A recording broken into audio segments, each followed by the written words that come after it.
ሰላም ጤና ይስጥልን ውድ በሀገር ውስጥና በውጭ የምትገኙ ቤተሰቦቻችን ከገበታ ሚዲያ የዕለቱን አበይት ዜናዎችንና ትኩስ መረጃዎችን ይዘንላችሁ ቀርበናል። አብራችሁን ቆዩ። በቅድሚያም ዋና ዋናዎቹን ወልቃይት ላይ ውሳኔ ተሰጠ።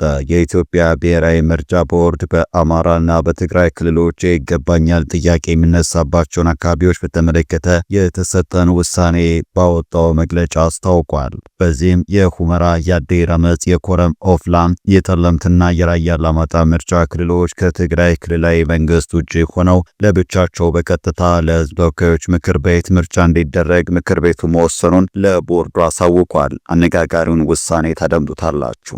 ከወልቃይት ውሳኔ ጋር በተያዘ ከፍተኛ ውጥረት ተፈጥሯል። ውሳኔውን የአማራ ብሔራዊ ንቅናቄ አብን ሲደግፈው የጠቅላይ ሚኒስትሩ አማካሪ አቶ ጌታቸው ረዳን ጨምሮ ብዙዎች ተቃውመውታል። በጠቅላይ ሚኒስትሩ የምስራቅ አፍሪካ ጉዳዮች አማካሪ በአቶ ጌታቸው ረዳ የሚመራው ዲሞክራሲያዊ ስምረት ትግራይ ፓርቲ የፌዴሬሽን ምክር ቤት በአወዛጋቢ የምርጫ ክልሎች ላይ የሰጠው ውሳኔ የማይስተካከል ከሆነ በምርጫ እንደማይሳተፍም አስታውቋል። በሌላ በኩል የትግራይ ጊዜ አስተዳደር የፌዴሬሽን ምክር ቤትን ውሳኔ ተቃውሞ ድርጊቱ ሕገ መንግስቱን የሚጥስና የፕሪቶሪያውን ስምምነት አደጋ ላይ የሚጥል ነው ሲል አስጠንቅቋል። በመረጃችን ተካቷል።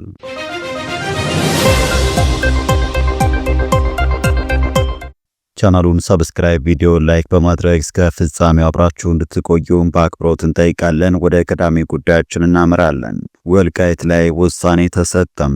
የኢትዮጵያ ብሔራዊ ምርጫ ቦርድ በአማራና በትግራይ ክልሎች ይገባኛል ጥያቄ የሚነሳባቸውን አካባቢዎች በተመለከተ የተሰጠን ውሳኔ ባወጣው መግለጫ አስታውቋል።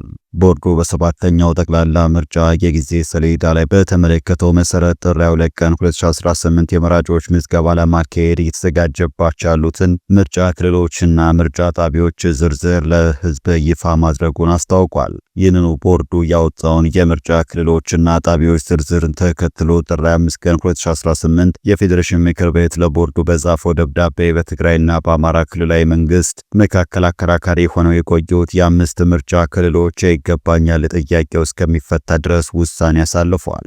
በዚህም የሁመራ፣ የአዲረመጽ፣ የኮረም፣ ኦፍላ፣ ጠለምትና የራያ አላማጣ ምርጫ ክልሎች ከትግራይ ክልላዊ መንግስት ውጪ ሆነው ለብቻቸው በቀጥታ ለሕዝብ ተወካዮች ምክር ቤት ምርጫ እንዲደረግ ምክር ቤቱ መወሰኑ ለቦርዱ አሳውቋል።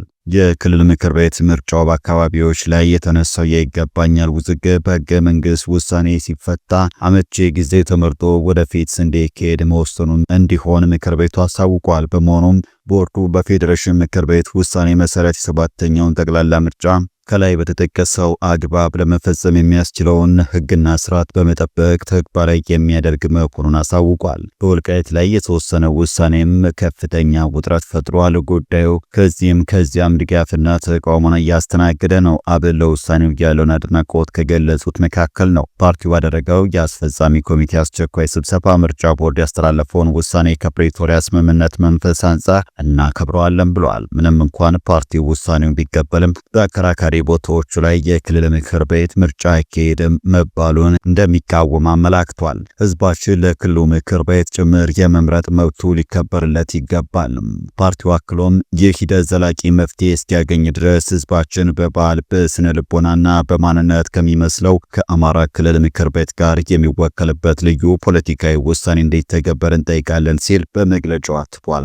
መንግስት ከሀገራዊ ውሳኔዎች አንጻር የሚወስዳቸው ውሳኔዎች ሙሉ በሙሉ የማይመቹ ናቸው ያለው ፓርቲው የህዝብን ጥያቄ ያለ ጊዜ ገደብ ማቆየት ለፖለቲካ ሸፍጥ በር ይከፍታል ሲል ስጋቱን ገልጿል።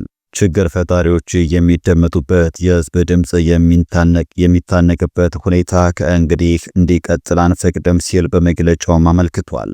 የህዝባችን ጥያቄ የጥፋት ኃይሎችን ለማባበር ወይም ለሽንገላ ሊውል አይገባም ሲል ፓርቲው አሳውቋል። ምንም እንኳን የአማራ ህዝብ መሰረታዊ ጥያቄዎችና የሀገራችን ውስብስብ ችግሮች በምርጫ ብቻ እንደማይፈቱ ብንገነዘብም አብን በግንቦት ወርም በሚደረገው ሰባተኛው አጠቃላይ ምርጫ ለመሳተፍ የሚያስችለውን ስትራቴጂ ስትራቴጂ ነድፎ እንቅስቃሴ እያደረገ መሆኑን ተናግሯል። በአንጻሩ ውሳኔው ከትግራይ ክልል ጠንካራ ተቃውሞን አስተናግዷል። ለተቃውሞ በመሰለፍም የጠቅላይ ሚኒስትሩ አማካሪ አቶ ጌታቸው ረዳን የቀደማቸው የለም። በጠቅላይ ሚኒስትሩ የምስራቅ አፍሪካ ጉዳዮች አማካሪ በአቶ ጌታቸው ረዳ የሚመራው ዲሞክራሲያዊ ስምረት ትግራይ ፓርቲ የፌዴሬሽን ምክር ቤት በአወዛጋቢ የምርጫ ክልሎች ላይ የሰጠው ውሳኔ የማይስተካከል ከሆነ በምርጫ እንደማይሳተፍ ጭምር አስታውቋል። በአማራና በትግራይ ክልሎች መካከል አከራካሪ በሆኑ ቦታዎች ላይ ከሁለቱም ክልሎች ውጪ በሆነ ሁኔታ በቀጥታ ለሕዝብ ተወካዮች ምክር ቤት ምርጫ እንዲደረግ የፌዴሬሽን ምክር ቤት መወሰኑ የኢትዮጵያ ብሔራዊ ምርጫ ቦርድ ማሳወቁን ተከትሎ ስምረት ፓርቲ የተቃውሞን ደብዳቤ ጽፏል። በቀድሞ የትግራይ ክልል ጊዜ አስተዳደር ፕሬዝዳንት በአቶ ጌታቸው ረዳ የሚመራው ስምረት ፓርቲ ተቃውሞ ለፌዴሬሽን ምክር ቤትና ለብሔራዊ ምርጫ ቦርድ ባሳወቀበት ደብዳቤ ውሳኔውን ሕገ መንግስታዊ ስርዓት አልበኝነት ሲል ተችቷል። ፓርቲው በአቶ ጌታቸው በተፈረመውና የፌዴሬሽን ምክር ቤት በምርጫ ክልሎች ላይ ያሳለፈውን ውሳኔ ዳግም እንዲታይ በጠየቀበት ደብዳቤ በአወዛጋቢ የምርጫ ክልሎች ላይ የተላለፈው ውሳኔ ሕገ መንግስታዊ ስርዓትን የሚንድ የተቋማትን ነጻነት የሚደፈጥጥና በደፈናው ሕገ መንግስታዊ ስርዓት አልበኝነት ነው ብሏል።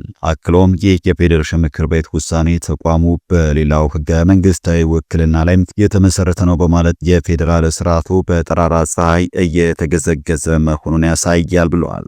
የወሰን ክርክር በሕጋዊ መንገድ መፍትሄ ሳያገኝ ምርጫ በፌዴራል መንግስት ይፈጸም ማለት የክልል አስተዳደርን በጉልበት የመንጠቅ ሙከራ ነው በማለት ቦርዱ ተጠሪነቱ ለተወካዮች ምክር ቤት ሆኖ ሳለ የፌዴሬሽን ምክር ቤት በፖለቲካ ፍላጎት ተገፋፍቶ በቦርድ ስራ ጣልቃ መግባት ነው ሲል ወቅሷል። ስምረት ፓርቲ ይህ የፌዴሬሽን ምክር ቤት ውሳኔ ምርጫ ቦርድን የፖለቲካ መጠቀሚያ የሚያደርግ ከመሆኑም በላይ የምርጫውን ታማኒነት አጠያቂ ያደርገዋል በማለት ስጋቱን ገልጿል። በተመሳሳይም የትግራይ ክልል ጊዜ አስተዳደርም የፌዴሬሽን ምክር ቤት 5 የምርጫ ክልሎች ከትግራይ ክልል ውጭ ሆነው ለብቻቸው በቀጥታ ለተወካዮች ምክር ቤት ምርጫ እንዲደረግ ያስተላለፈውን ውሳኔ በጽኑ ተቃውሟል። አስተዳደሩ የእርምጃ ሕገ መንግስቱን የሚጥስና የፕሪቶሪያውን የሰላም ስምምነት አደጋ ላይ የሚጥል ነው ሲል አስጠንቅቋል። የጊዜ አስተዳደሩ ፕሬዝዳንት ጽሕፈት ቤት በወጣው መግለጫ የትግራይ ህዝብ ከሌሎች ጭቆና ከደረሰባቸው ህዝቦች ጋር በመሆን በመራራ ትግልና በከፍተኛ መስዋዕትነት የኢትዮጵያን ፌዴራላዊ ስርዓት ለመመስረት ግንባር ቀደም ሚና መጫወቱን አስታውሷል።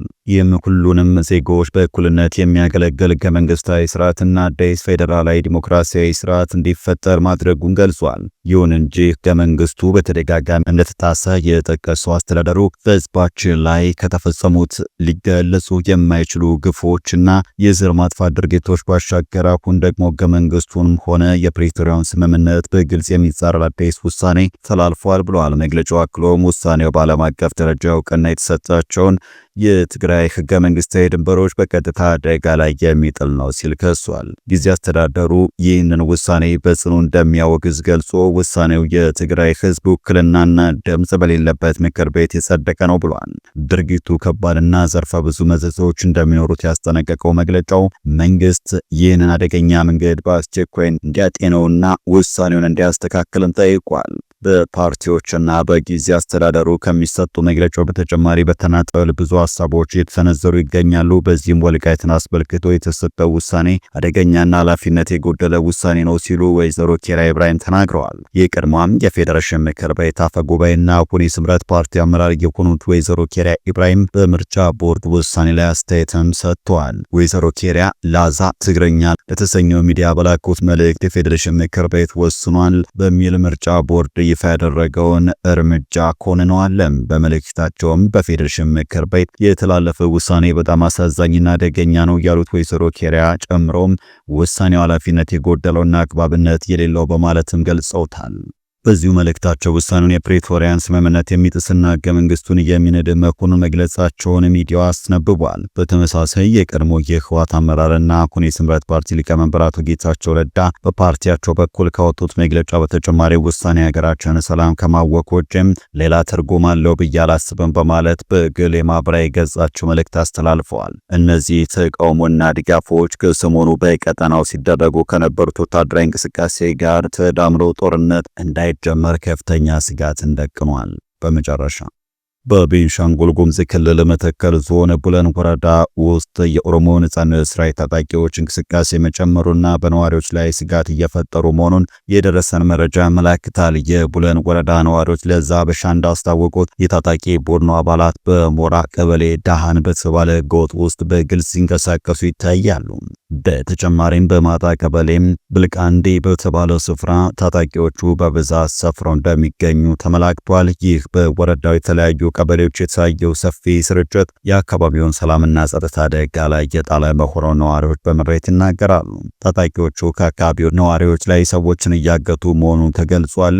በባሩዳ ቀበሌ አይሺ በተባለ ጎጥ የሚኖር አንድ የ19 ዓመት ወጣት በታጣቂዎቹ ተይዞ መወሰዱን የዓይን እማኞች አረጋግጠዋል።